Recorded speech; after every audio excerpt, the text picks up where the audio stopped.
تعالوا نشوفوا التلفزيونات. ده بوليترون 3,350,000 يعني قلت تقريبا 200.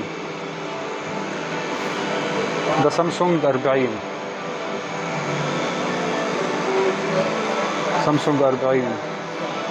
بأربعة، قول $300 مثلا. واللي جنبيه ده 48 يعني تقريبا برضو نفس السعر $300. ده داخل له في $400 48. اللي شغال مش هو اللي شغال ده باناسونيك، بص ب 2 مليون يعني أقل من $200. 2 مليون و200. هو الروبيا الأندونيسي الدولار عامل حوالي 15,000 روبيا، يعني $100 عامل 1,500,000. ف$200 ده 2 مليون 200، أقل من $200.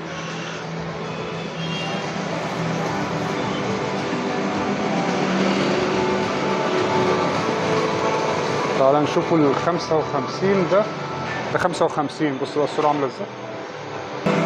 ده ب9 مليون. 9 مليون يعني $600 بالظبط. 55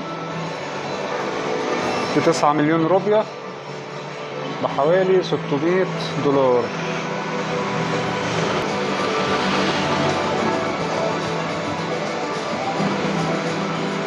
الغسالات بانيني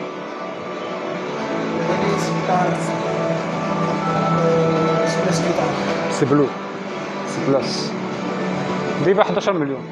عندك بقى لو عايز حاجة صغيرة بس دي هاف اوتوماتيك، اللي هي بتتفتح من فوق، دي ب2 مليون روبيا 550,000. طبعا دي عالية، دي 80 واط وسرعتها 400. دي أحلى. دي سامسونج ب 11 مليون روبيا.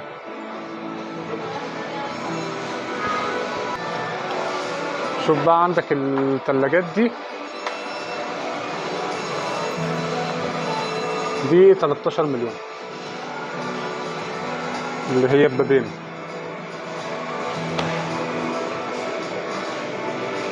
دي 20 واط سامسونج طبعا كله.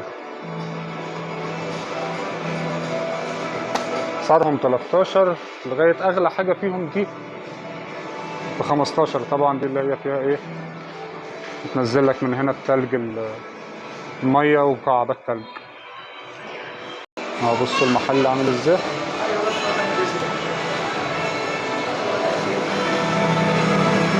تعالوا نشوف فوق بقى في ايه. عايزين نشوف البوتاجازات.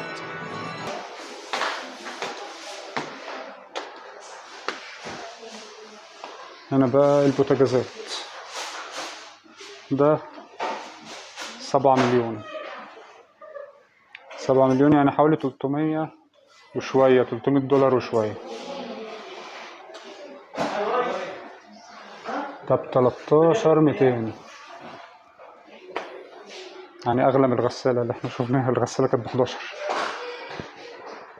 ده صغير خالص بقى 300 يعني $200 مثلا. ده يعمل له مثلا بتاع $600 أو 800 كمان. عندهم بقى ايه بوتاجازات مسطحة، دي برضو منتشرة في اندونيسيا كتير، بس دي طبعا بتبقى من غير الفرن. انت بص البوتاجاز عامل ازاي.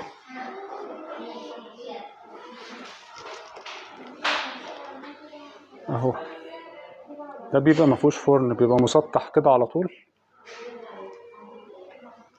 بيتفتح طبعا الرخامة بتاعة المطبخ، بيتفتح له مكان وبيتحط فيها والغاز بقى بيركب من تحت.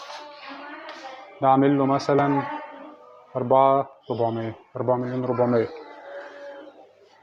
يعني حوالي $400 مثلا. ده بقى شبيه المصانع الحربية المصري القديم بس الماركات ايه، ماركته ايه دي. ده 3,900 حاجة كده يعني، قول 4 مليون. قول مثلا 200-300 دولار. ده بقى الشعبي، يعني ده المزارعين الفلاحين، الطبقة المتوسطة أو الفقيرة اللي تحت بيبدأوا يجيبوه، اللي هو طبعا بيكون بوتاجاز بدون فرن. يعني انتوا لو تلاحظوا بوتاجازات تانية بفرن، هم علشان التطبيق بتاعهم ما بيعملوش طواجن في الفرن، فبتلاقي بقى كل البوتاجازات بتاعتهم بنفس الشكل اللي انت شايفه قدامك ده. حاجة زي كده ده ب500، بنص مليون، نص مليون روبي. دي ب400 ودي 500.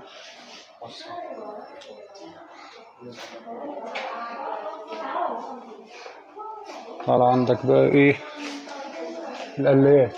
القلاية دي ب100,000، صغيرة وجميلة وأمورة اهي، ب135. بس دي مقاسها كام؟ دي القلايات صغيرة، دي يا دوب على قد بيضة. احنا عايزين هو في أصغر كمان. طب دي هيتعمل فيها ايه؟ في بقى حاجة كبيرة كده اللي مساحتها كبيرة دي، مساحتها حلوة، دي ب200، 200,000. ده 186 واط. استنى، انت الرقم باين ولا مش باين؟ اهو 186 واط ب1,400,000. ينفع نفتحوه ولا ما نفتحوش؟ اهو $100، ب$100 بس. ده 1,300,000، ده ب2,100,000. اهو من جوه اهو. في حاجات اصغر بقى، دي افران، دي كلها افران مش مكواه. 775، يعني تقريبا 850 نفس السعر. ده صغير جدا، ده ب400.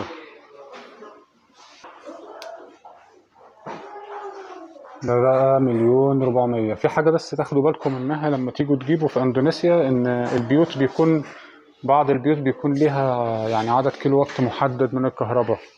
لو انت جبت اجهزة كهربائية تسحب وات كتير تلاقيهم ايه يقفل.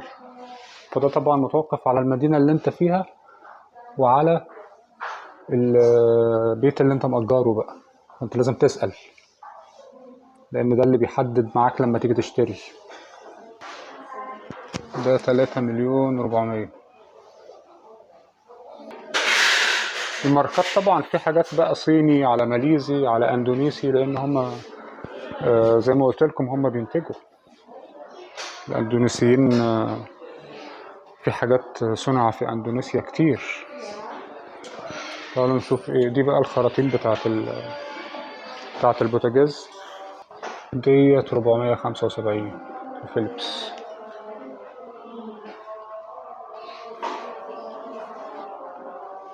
ب400,000. دي 375، 375، 375، 375. دي 400 بس، دي شكلها مش عاطفي. يعني أسعارهم تقريبا من 200 ل400. ده بقى رايس كوكر. الأندونيسيين بيعملوا الرز فيه، تحط فيه المية والرز وشكرا على كده. حاجة زي كده عاملة لها 800، 800,000، 800,000، 750. عندك حاجة زي دي زي فيليبس، دي ب800,000 برضو.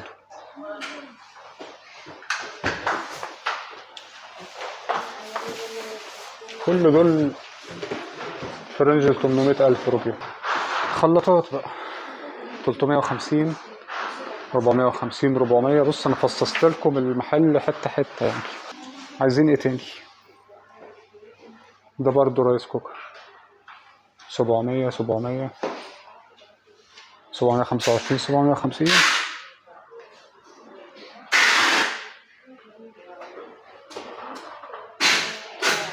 الناس اللي عايزة تفتح مطاعم دي ب1,000,000، ودي ب2,350,000. تعالى بقى المراوح الصغيرة، مراوح الستاند 350، حاجة كده ب400.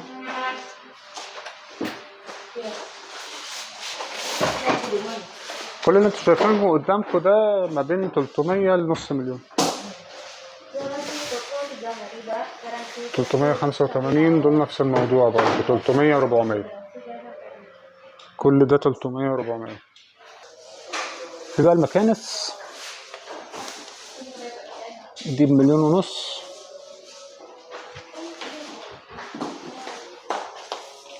الكترولوكس ده البراند بتاعها 2,200,000.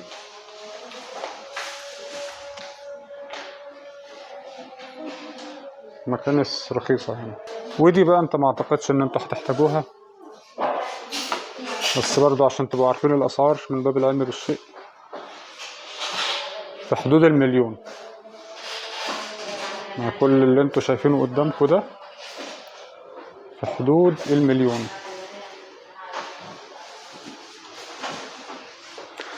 بس دي كانت نبذة مختصرة عن أسعار الأجهزة الإلكترونية والأدوات المنزلية لأي حد عايز يتجوز، أي حد بيجهز، أي حد كان بيسأل فرش البيت يكلف كام. أنا جبت لكم الأسعار بالتفاصيل بالماركات.